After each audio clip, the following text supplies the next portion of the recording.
Howdy folks, Jambareeqi here. As an internet reviewer, I do get a lot of requests. Review Toy Story! Review The Lion King! Review Fantasia! A lot of requests, which is very flattering. It's endearing to know that so many people want to know my opinions on different movies. You're probably wondering which movie I've had the most requests for. Well, the answer may surprise you. It's actually an obscure French movie called Jack and the Cuckoo-Clock Heart. Let's find out what all the fuss is about. Review Food Fight already, you red-hatted bastard! Jack and the Cuckoo-Clock Heart is a CGI animated romantic musical fantasy. It's about a boy called Jack, who was born with a frozen heart on a very cold day. Luckily, his heart was replaced by a cuckoo clock. Unfortunately, his mother ran away after his birth, and he had to be raised by the midwife, the one who created his heart. His heart is very fragile, so there are 3 rules. He must never play with the hands of the clock, he must never lose his temper, and finally, he must never fall in love. However, one day he becomes smitten by a singing girl in the street called Acacia. Years later, he is determined to find her again and win her over. This means that Jack's heart will be at a huge risk. The idea for this movie is very unique, but it all fails in its execution. First you have the story, which is a mess. It's all over the place. Things just happen on a whim. It's one random situation to another random situation. For example, one moment Jack is being hunted down by Jack the Ripper on a train, seconds later he's having a chat with filmmaker Georges Méliès. Where the fuck did Jack the Ripper go? My theory is that he was beamed up by Scotty and then he killed everyone on the Enterprise. It's a stupid theory, I know, but it's a better explanation than the one the film gives.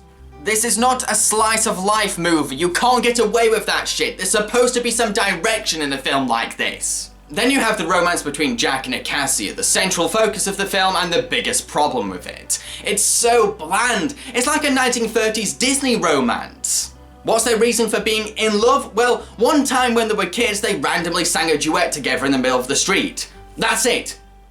That's the reason for being in love. That's what their entire relationship is founded on. That's not love. That's a weird infatuation with a childhood memory. To me, love is a strong human connection that takes time to develop, not a 2-minute singing duet with a stranger in the middle of a street. Nothing in this movie makes me believe that these 2 characters are in love, no matter how cute you make them look together. The fact that Jack travels far and wide to meet Acacia is less romantic and more stalkerish because of this. What happens when Jack finally meets Acacia? Well, they have this long drawn out misunderstanding that goes on for ages and ages and ages. It could be solved very quickly, but no, we've got to keep pushing the movie forward so it has a feature-length running time. I'm going to give 0 points to the content in this film.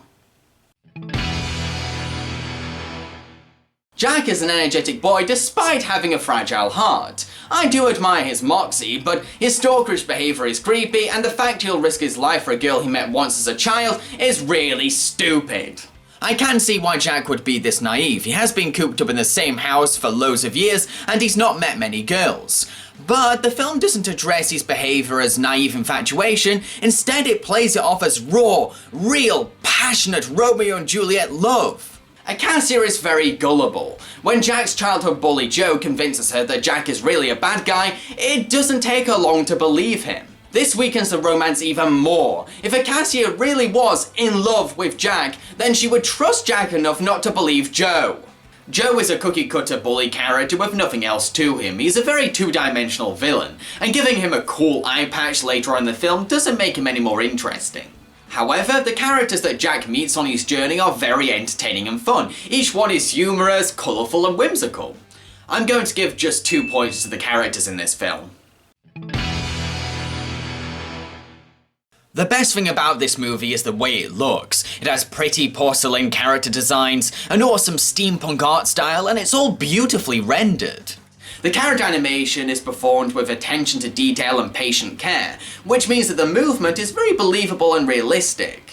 However, it's the animated visuals that really steal the show. There's some jaw-dropping fantasy sequences that are bound to take your breath away. I'm going to give 4 points to the animation in this film. I can't make any commentary on the French voice acting because I watched this film in its English dub format, so I can only talk about the English voice acting. Orlando Seal voices Jack, and he does an okay job sounding energetic and youthful. Jack, wait for me! Wow! A cloud you can bite. Are you referring to me? No, that thing you're eating. Samantha Barks voices Acacia. She has a nice sounding voice and reads her lines with conviction. I'd like to give you something. What would that be? A bouquet of glasses. I can't say they're my favourite flowers. I never wear my glasses. They only make me look like some kind of bug-eyed insect. It's fine by me. Harry Sadeghi voices Joe, and he's just plain terrible. He is awful. He sounds wooden, stilted, and awkward. It sounds like they just grabbed some guy off the street to do the voice. Her name is Miss Acacia. Miss Acacia. And nobody's allowed to mention her or so much as speak her name, except me. Overall, the English voice acting is either okay or just plain terrible. Maybe the French voice acting is a bit better. I'm going to give the English voice acting for this film just 2 points.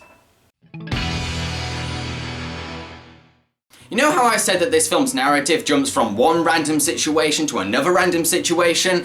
Well, here's the thing. This movie is actually based on a concept album by the French rock band Vionišiš. So most of the scenes are actually excuses to segue to the next song from the album. This makes the musical numbers come across as intrusive, pointless music videos, only there to serve as promotion for the band, rather than to benefit the story. Now don't get me wrong, I like the music for this film. It's industrial and alternative. It fits the steampunk style of the film. But for the most part, they're pretty pointless and scramble up the narrative. I'm going to give just 2 points to the music in this film.